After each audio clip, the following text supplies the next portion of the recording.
I'm Julie Saunders. I'm Jan Wilson. Julie and I both have experience as school librarians, and we've worked together as district library leaders. In each episode, we'll dive into our profession with interviews and meaningful content to inspire you.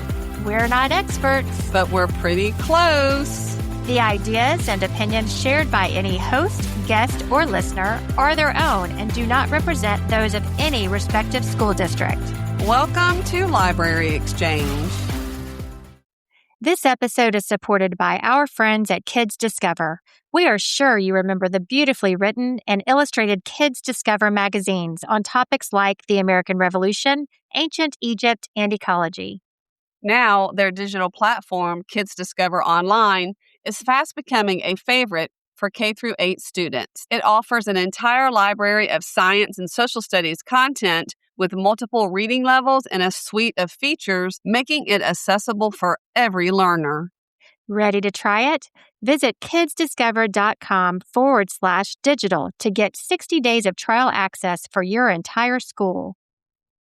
It's almost the end of February. The first 2 months of 2026 are practically in the bag. Yeah, we've officially hit that time where the school year starts picking up some serious speed.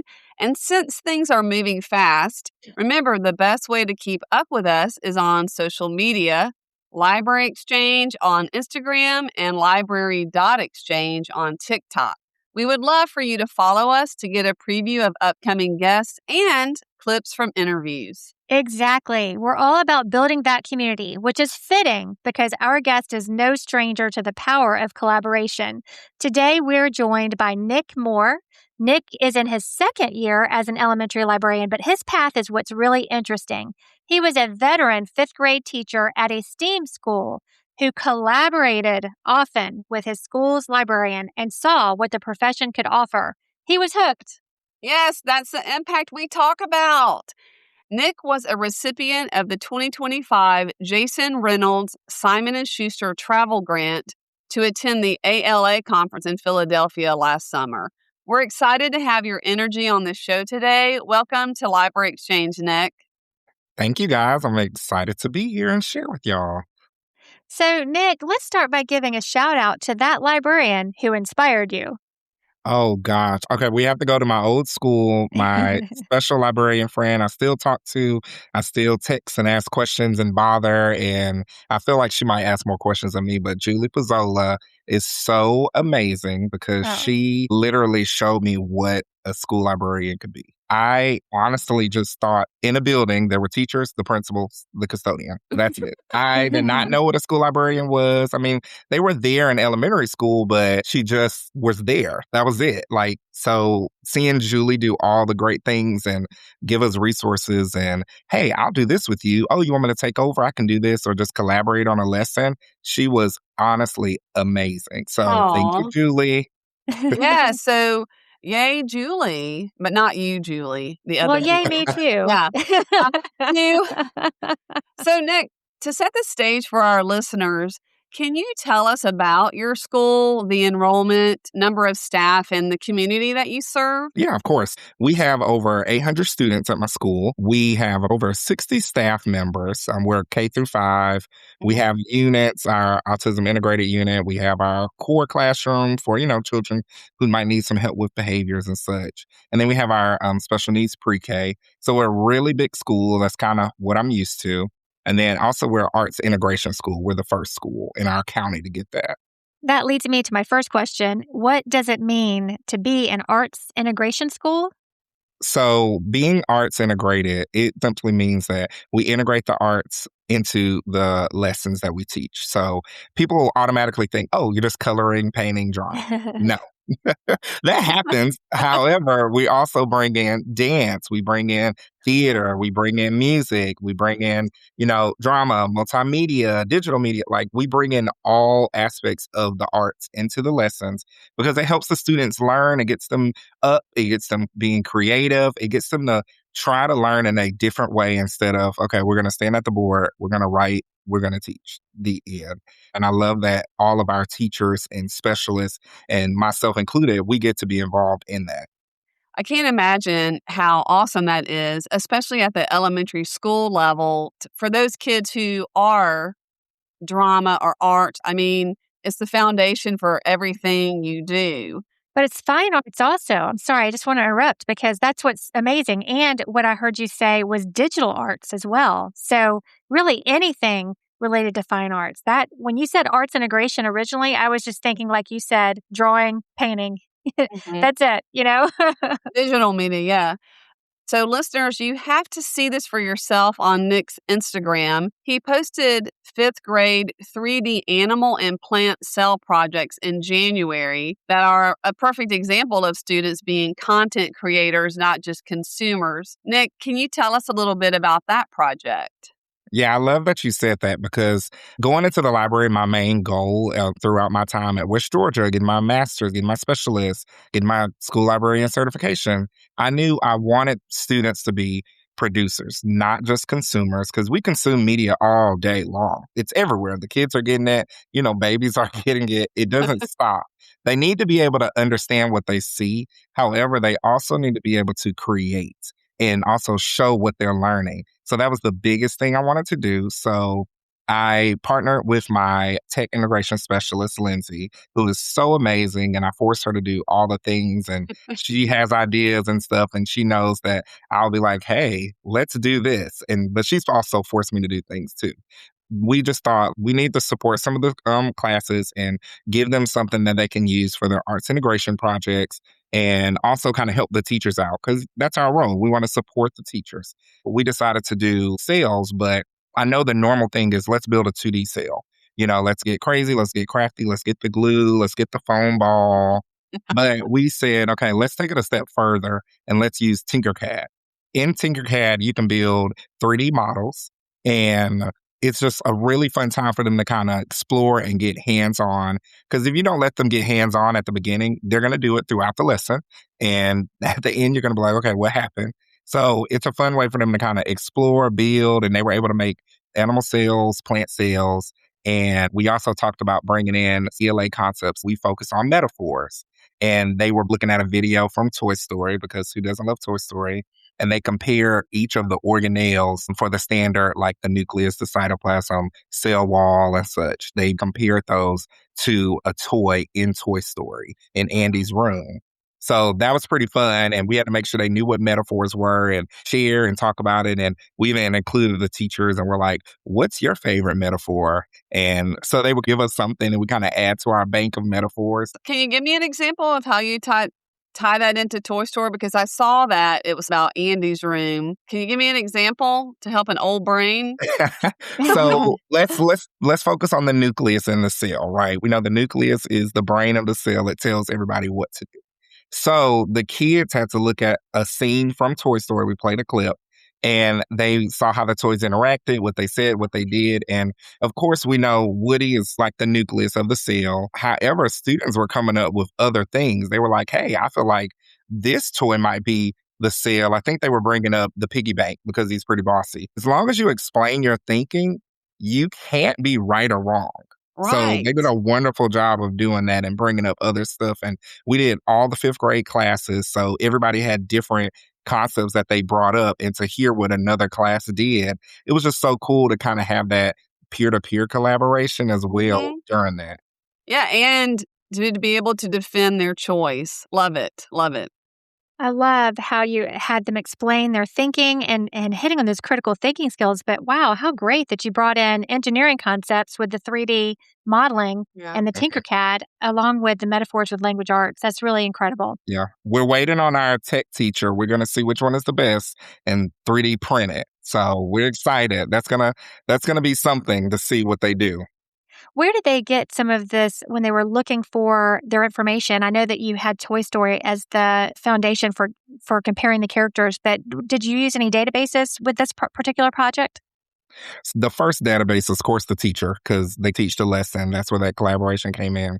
But they also have the opportunity to go into our digital library and work with, oh, let me go into PebbleGo and see what's there and pull information and make sure I know what's going on. Oh, Britannica, that's a good one that we use. We love Galileo as well.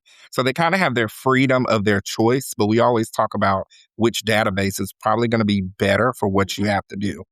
Great. That's good to hear. And now a word from our sponsors. Librarians. Imagine a complete learning ecosystem where digital discovery meets the power of print. Introducing the PebbleGo suite. With PebbleGo for K through 2, PebbleGo Next for grades 3 through 5 plus, and Capstone's trusted print books and ebooks, students don't just look things up, they fall in love with learning. Their engaging articles spark questions, build background knowledge, and support early literacy. Their books and ebooks take kids deeper with rich, topic-based reading. And the best part?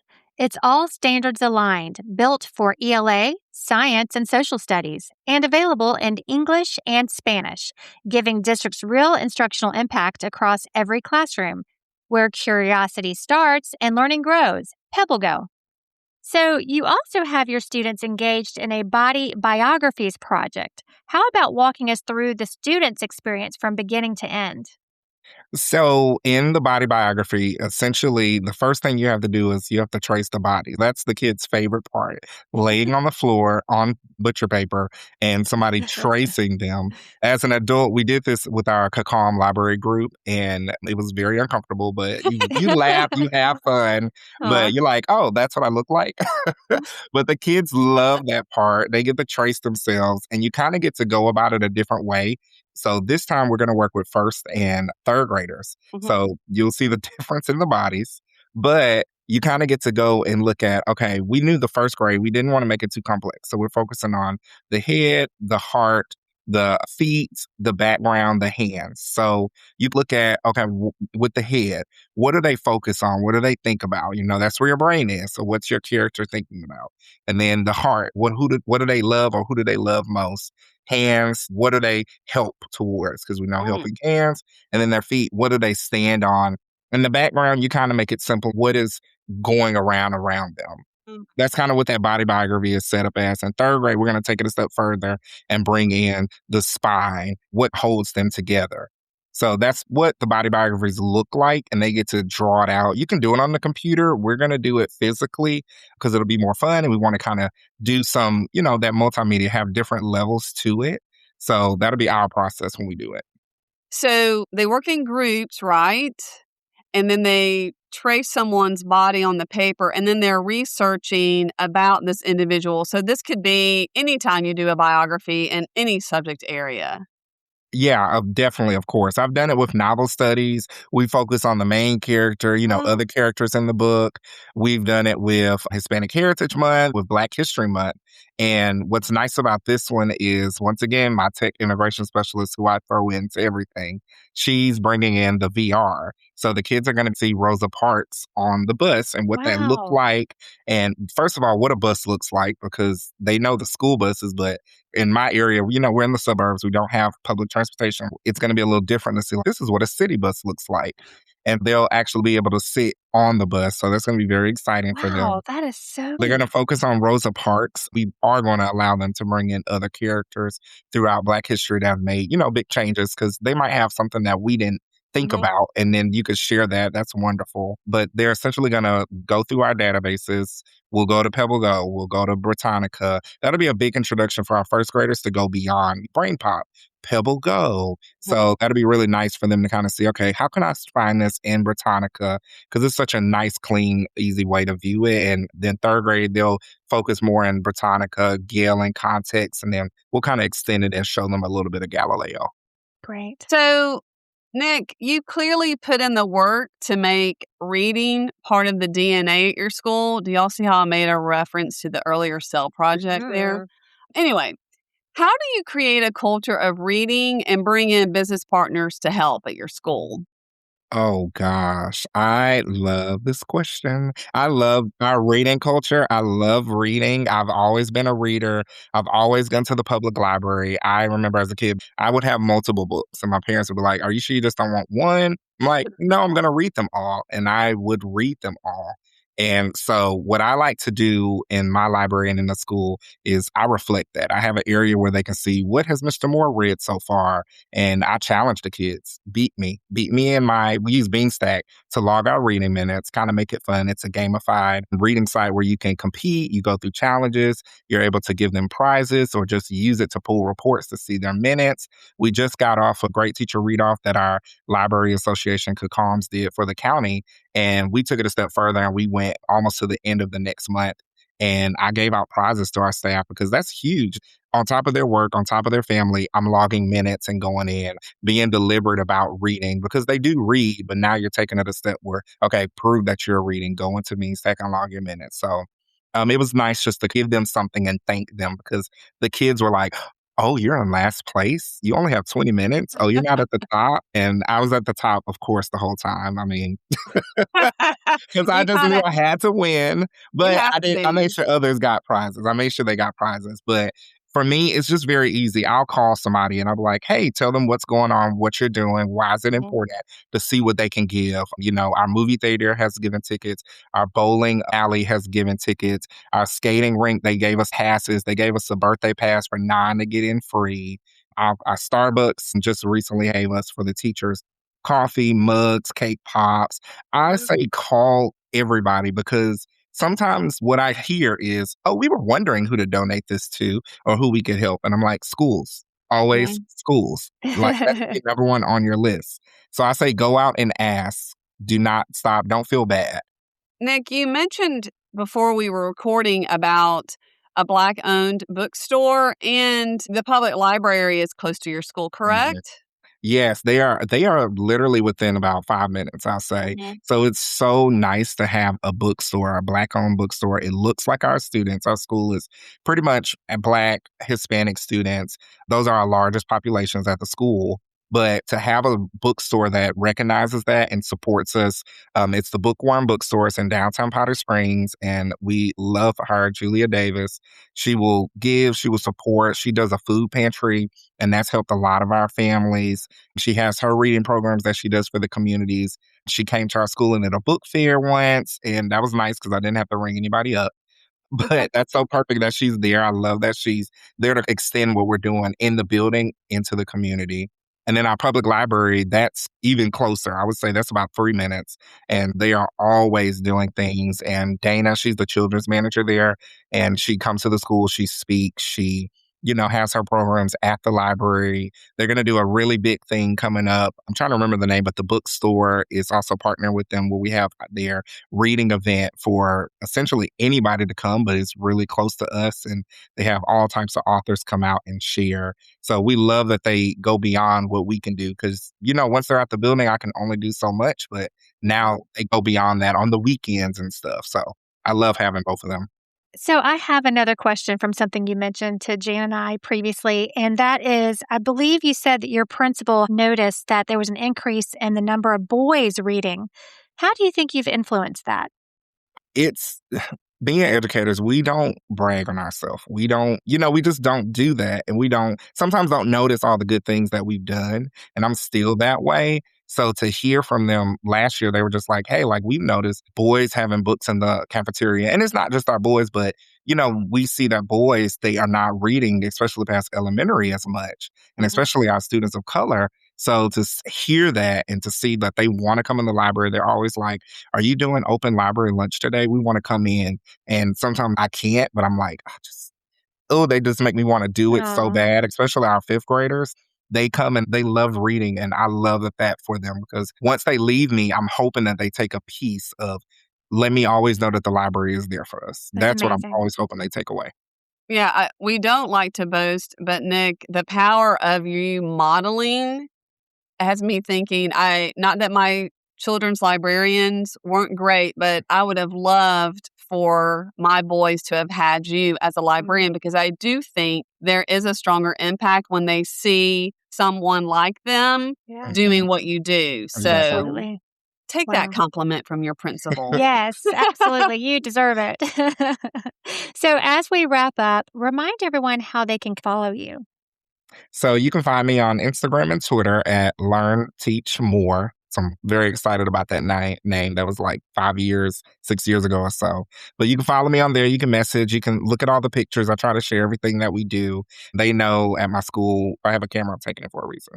Nick's last name is Moore, so that Learn Teach More. The Moore is Moore. You got it. And thank you. So, Nick, thank you for joining us today. Number one, you represent our profession with positivity, but also with passion. Thank you.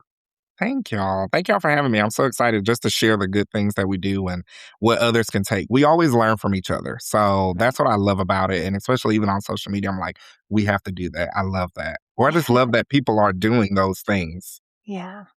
Thank you so much. We've exchanged ideas. It's time for our recap. And Julie, before we get far into the recap, I want to talk about something that I now call the Nick Moore effect after interviewing him. Oh, I want to hear. So, we heard how his principal saw an increase in the number of boys reading, especially in the cafeteria. The students are also begging him for open library lunches. And I just thought for these students, having Mr. Moore as their librarian provides a mirror because he's made reading, research, and creating visible to students, especially the boys. And Yes. he just isn't telling them to read or to be curious or to be creative. He's showing them. He sure is. That's Mhm. amazing. And I'm also pretty sure after talking with him, we have both added a phrase to our library leader toolkit. I love a Yes. good toolkit, tips and Yes. tricks, with Nick's philosophy of students being content producers, not just content consumers. Love that Me phrase. too. So I'm going to be saying that all the time. It's really important for them to understand what they see, but also to create and show that they are learning. Yes. I really also like how Nick emphasizes the thinking process. Having the students compare the organelles in a cell to the characters in Toy Story and using Tinkercad to create the 3D model of the cell, that really is taking that traditional draw the parts of the cell or use the foam ball to create the cell to the next level. I'm sure parents are much happier with that too. I think I spent back in the day at least $50 at the hobby shop for each of my daughter's middle school cell projects. You must have had great ones because if anyone remembers Kmart, we went to Kmart and bought styrofoam balls and used toothpicks. We had to cut like a little wedge. There's nothing wrong with that, but how about to even hit ELA standards, they use characters from Toy Story as metaphors for different parts of the cell. For example, is Woody the nucleus because he's the leader, or is Ham the piggy bank because he's bossy? And Julie, the main thing I can recall from biology is mighty, mighty mitochondria. They're the powerhouse of the cell. They convert food into energy. That's embarrassing if you're watching YouTube. Anyway, he also shared ways that he made the research feel personal and tangible for students with the body biographies. And besides famous people, he's used this for characters in a novel, and that young students are using PebbleGo to fill the body with information about the head, the heart, etc. But even more than that, to help the first graders, he used virtual reality to let them sit on a city bus because most of his students have only seen a school bus. This experience made the history real before they searched in PebbleGo, Britannica, or Gale in context. I agree. It was such a creative spin on that traditional biographies project. Mm-hmm. I'm sure kids probably love getting their bodies traced on butcher paper and then the analogies for each part of the body and what the person believed in, worked for, and symbolized. That was really great too. Mm-hmm. And like you mentioned, the VR headset, a nice technology integration that allows students to experience what the historical figures are actually experiencing. You could use it for anything, just like you had mentioned, the monthly themes or historical figures, novel studies, any of those things. Yeah. So let's shift the focus to talk about how Nick loves to share his love of reading at his school. And his advice for building a reading culture is don't be afraid to ask for some of those prizes from movie theaters, bowling alleys, and skating rinks, to use as a reward, because Starbucks even donated coffee and cake pops for the teachers to celebrate their Beanstack Challenge. And he stays closely connected to the Bookworm bookstore and the local public library because he sees that these are extensions of his library that keep kids reading. Nick is just such a wonderful role model for being a lifelong reader for the students at his school, but especially the boys. And colleagues, including his principal, recognize how Nick has influenced the reading culture at his school. It's just really wonderful, the influence he's made. Thank goodness for librarians out there like Nick who truly provide quality learning experiences and work diligently to create a culture of reading. Yeah, and it's only his second year. Amazing. Goodness. We could go on and on, but our time is running out. Where can you find Nick? Follow him and see his innovative projects on Instagram at Learn Teach More with 2 O's. And if you're listening to this on February 23rd, it's Julie's birthday. Yay! Happy birthday to me. Happy birthday, Julie. Thanks for joining us today.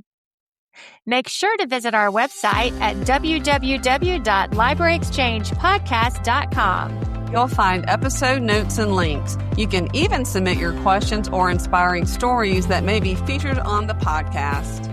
If you're looking for some swag for your library or book-loving friends, visit libraryexchange.etsy.com. That's a lot of URLs, so I'm glad you had to say all of that, Julie. Thanks for joining us. We can't wait to have you back for our next episode of Library Exchange.